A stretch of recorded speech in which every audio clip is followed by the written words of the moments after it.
Kitchen design कर रहे हो बट किचन प्लेटफॉर्म के ऊपर विंडो आ जाता है, पर उस विंडो की वजह से आप उस जगह पर स्टोरेज नहीं दे पाते हो। तो इस चीज का सॉल्यूशन मैं आज आपके लिए लेकर आई हूँ। अगर आपको ऐसी प्रॉब्लम फेस करनी पड़ रही है तो आप कंस्ट्रक्शन के टाइम पे एक चीज का ध्यान रख सकते हैं कि जब भी आप किचन डिजाइन करे हो, किचन में अगर आपको विंडो देना कंपलसरी लग रहा है कि आपको नेचुरल एयर चाहिए या फिर रोशनी का रिक्वायरमेंट है वहां पर, तो उस चीज के लिए आप जहां पर भी किचन हाइलाइटर यूज होते हैं उस जगह पर ही आप किचन विंडो दीजिए।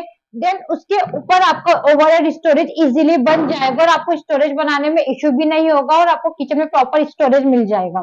किचन में चिमनी इंस्टॉल करते समय एक चीज का जरूर ध्यान रखें कि आपका गैस स्टोव और आपका चिमनी के जो डायमेंशन है वो ऑलमोस्ट सेम हो।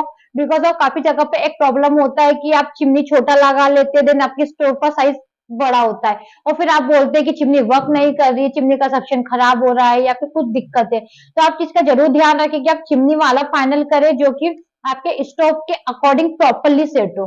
आपको किचन डिजाइन करते समय आपको एक पेंट्री यूनिट या फिर माइक्रोवेव यूनिट चाहिए। बट प्रॉब्लम ये होता है कि कभी कभी आप किचन का प्लेटफॉर्म डिजाइन कर लेते और इनकी स्पेस फिक्स ही नहीं करते। रेफ्रिजरेटर की वजह से माइक्रोवेव यूनिट नहीं आ पाता, माइक्रोवेव यूनिट की वजह से आपका रेफ्रिजरेटर नहीं आ पाता है। तो इस चीज का सोल्यूशन आपको पहले ही करना पड़ता है। अगर आपको दोनों चीजें प्रॉपरली सेटअप चाहिए, दोनों को मेंटेन इजीली आपको करना है, तो आप इस चीज के लिए ध्यान रखें कि जब भी आप किचन प्लेटफॉर्म डिजाइन कर रहे हैं तो वहां पे माइक्रोवेव यूनिट का एक स्पेस आप पहले ही डिसाइड कर ले, ताकि आपके दूसरे स्टोरेज डिस्टर्ब ना हो, उसकी वजह से उनके इलेक्ट्रिक पॉइंट्स एंड और जो भी आप स्विच सॉकेट का सेक्शन ले रहे हैं, जो भी जगह पे उसे प्लेस कर रहे हैं, तो उसे आप प्रॉपरली सेट कर ले ऑलरेडी ही। तो आपको आगे जाके माइक्रोवेव यूनिट या पेंट्री यूनिट के लिए परेशान नहीं होना पड़ेगा। आपको आपके किचन में उसका एक सफिशिएंट फिक्स्ड जगह मिल जाएगी। किचन में फॉल सीलिंग डिजाइन बनाने का प्लान कर रहे हैं तो उस चीज का ध्यान रखें कि आप जब भी किचन का फॉल सीलिंग डिजाइन करें तो उसके ओवरहेड सेक्शन के अकॉर्डिंग डिजाइन करें, देन उसका लाइट भी आप उसके अकॉर्डिंग गिरे।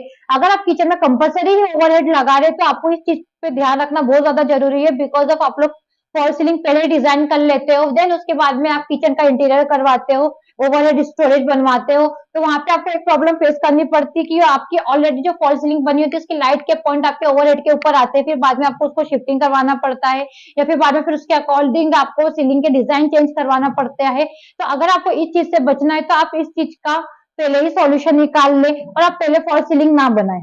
अगर आपको हमारी किचन से रिलेटेड ये इन्फॉर्मेशन अच्छी लगी है तो आप हमें लाइक शेयर एंड फॉलो जरूर करें और आपको इसी तरीके से इन्फॉर्मेशन मिलती ही रहेगी। और अगर आपको चाहते हैं कि आप टॉप 5 डिजाइन किचन के आपको मिले तो आप हमें डीएम कीजिए किचन।